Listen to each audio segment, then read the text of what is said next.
Esta parte que vamos a ver de ácido base es muy importante porque sobre todo implica, aparte de utilizar el lenguaje de la química correctamente, implica cálculos. Cálculos pues del pH que dan pues ciertas especies, tanto ácidas como básicas, que son al final pues lo que más vamos a recurrir en la práctica. Entonces, llamamos electrolitos fuertes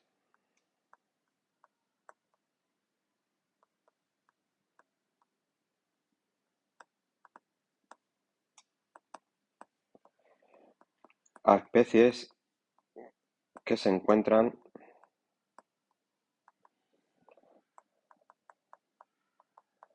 totalmente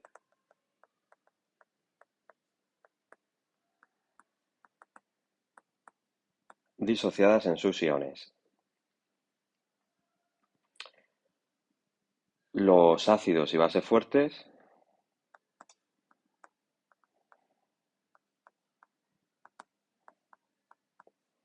son electrolitos fuertes, es decir, se van a encontrar totalmente disociados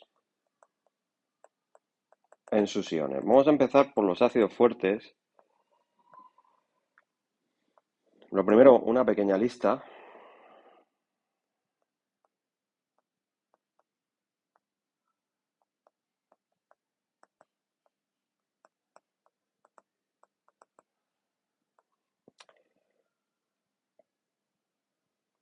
Que serían pues el ácido clorhídrico, el ácido bromhídrico, el yodhídrico, el nítrico, el sulfúrico y el perclórico.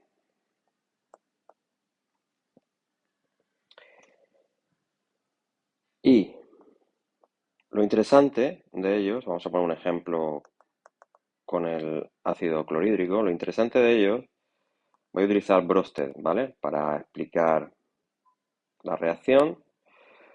Voy a poner una flecha, no doble sentido de equilibrio, sino como se encuentran totalmente disociados, pues que todo se va a convertir, toda la especie ácida se va a convertir en anión cloruro y el protón que lo va a incorporar el agua y va a formar oxonio, ¿vale? De manera que, imaginaos que partimos de una concentración inicial cualquiera del ácido, pues esa va a ser la concentración que voy a tener al final. La concentración, por tanto, de oxonio va a ser igual a la concentración inicial de el ácido, ¿ok? Con lo cual, pues es inmediato determinar el pH, porque lo único que tendría que hacer es aplicar la fórmula del pH menos el logaritmo de la concentración de oxonio y ya estaría. Si nos dan el ejercicio al revés, exactamente igual. Imaginaos que nos dan como dato el pH, pues yo puedo sacar que la concentración de hidronio es igual a 10 elevado a menos el pH y de ahí yo puedo sacar cuál era la concentración inicial del ácido, ¿vale? Es decir, que en un sentido, conociendo la concentración, yo saco el hidronio y saco el pH, o al revés, conociendo el pH, yo saco la concentración de hidronio, que sería igual a la concentración de el ácido original. Ojo, todo esto teniendo en cuenta la estequiometría, ¿eh? Me explico. En el ejemplo que voy a poner de bases fuertes,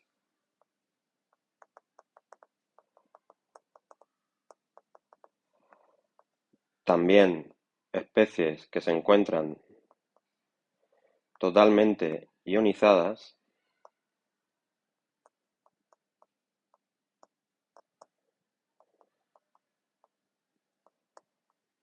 o disociadas en sus iones, como queráis, pues aquí tenemos los hidróxidos, ¿vale? Eh, pero sobre todo hidróxidos solubles, ¿de acuerdo? Porque hemos visto que hay algunos hidróxidos en el tema de solubilidad que no se encuentran totalmente disociados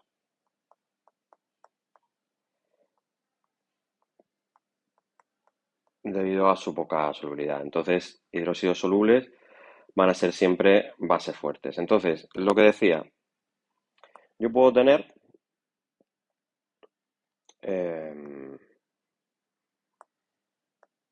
una disolución de hidróxido de bario. Fijaros en una cosa, fijaros que para los hidróxidos utilizamos la teoría de Arrhenius para disociarlos, es mucho más cómodo. Y la historia es que aquí la estequiometría va a influir, ¿vale? Porque yo puedo tener una concentración inicial de hidróxido de bario, pero claro, como se va a disociar completamente, la concentración de hidroxilo va a ser 2 veces la concentración inicial y eso va a influir, obviamente. De ahí yo voy a sacar el pH y acordaros no dejar a medios el ejercicio. El pH no es el pH, pero está a un paso. pH más pH suman 14, pues yo puedo determinar una cosa a partir de la otra. De la misma forma, yo lo puedo hacer al revés. Me pueden dar la concentración de hidroxilo.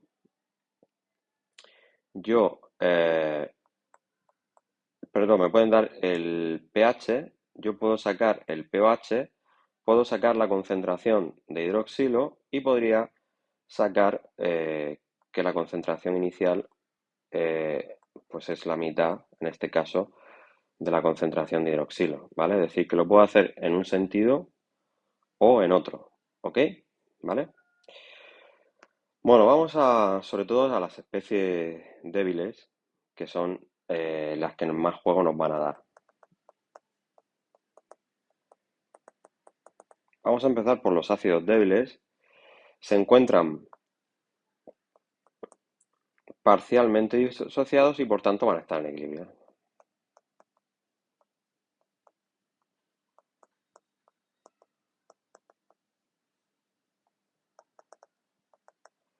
Yo voy a representar un equilibrio ácido-base. Entonces, la historia es que estos ácidos débiles, utilizando la teoría de Brose, combinándolos con agua, en equilibrio con sus iones también en disolución acuosa, siendo el oxonio el resultado del protón incorporado al agua, ¿vale? Bueno, pues es muy importante tener en cuenta que el equilibrio va a venir regido por una constante de equilibrio. Como siempre, las constantes de equilibrio incluyen a aquellas especies que cambian susceptiblemente cambian sensiblemente de concentración, que son las especies en estado gaseoso que no participan en estas reacciones ácido-base, pero sí las que están en disolución acuosa, en estado acuoso, ¿vale? Entonces aquí sí que vamos a poner nuestra tabla de triple entrada, como siempre.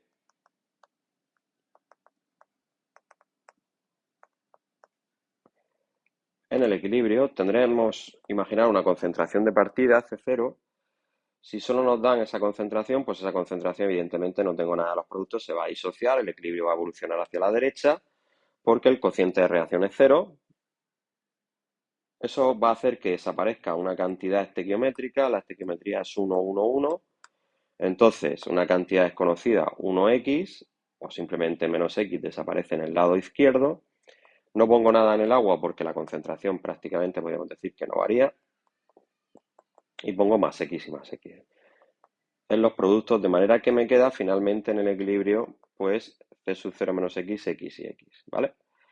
Bueno, la historia es que cuando yo planteo la constante de equilibrio, las especies en estado pues líquidos puros, sólidos puros, no cambian prácticamente de concentración, no intervienen en el equilibrio, porque yo asumo que ese valor constante lo junto con la constante de equilibrio, que en este caso llamamos K-A, constante de disociación ácida. La expresión de esa K-A sería, como bien sabemos, pues producto de concentraciones de los productos entre lo mismo en los reactivos elevado a los coeficientes estequiométricos, lo que pasa es que aquí los coeficientes estequiométricos son 1. De manera que, pues, aquí tendría x por x partido de c sub 0 menos x, o lo que es lo mismo, x cuadrado partido de c sub 0 menos x. Bueno, aquí tenemos que hacer, o no tenemos que hacer, pero nos va a resultar más sencillo hacer una aproximación. Una aproximación es tomar un valor que no es el valor más exacto posible, pero sí que se difiere muy poquito de él. Se comete un error, a lo mejor, inferior al 2%, que en ciencia es asumible. Y esa aproximación es la siguiente. Si K sub A y C sub 0 se diferencian en 3 órdenes de magnitud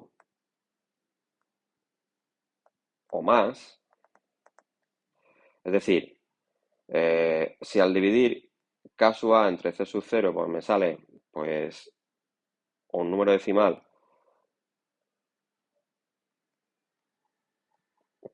con, digamos, un 0,00 algo, ¿vale?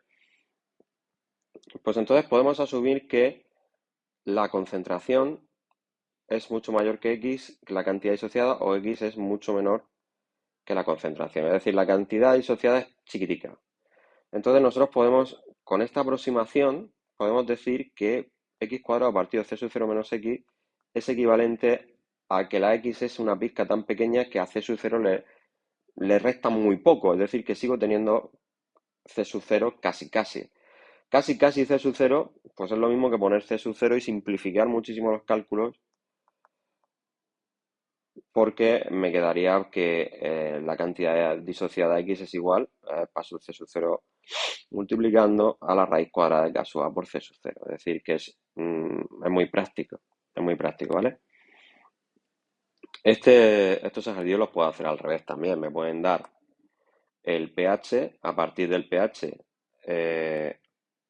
saco la concentración, en este caso, en el equilibrio de oxonio sería 10 elevado a menos pH. Es decir, me están dando la X y ahí, sabiendo la X, pues puede ser que la incógnita sea C sub 0, ¿vale? Porque me den como dato también la constante de disociación, ¿ok? ¿Vale? Bueno, pues esto es más o menos lo que os quería comentar.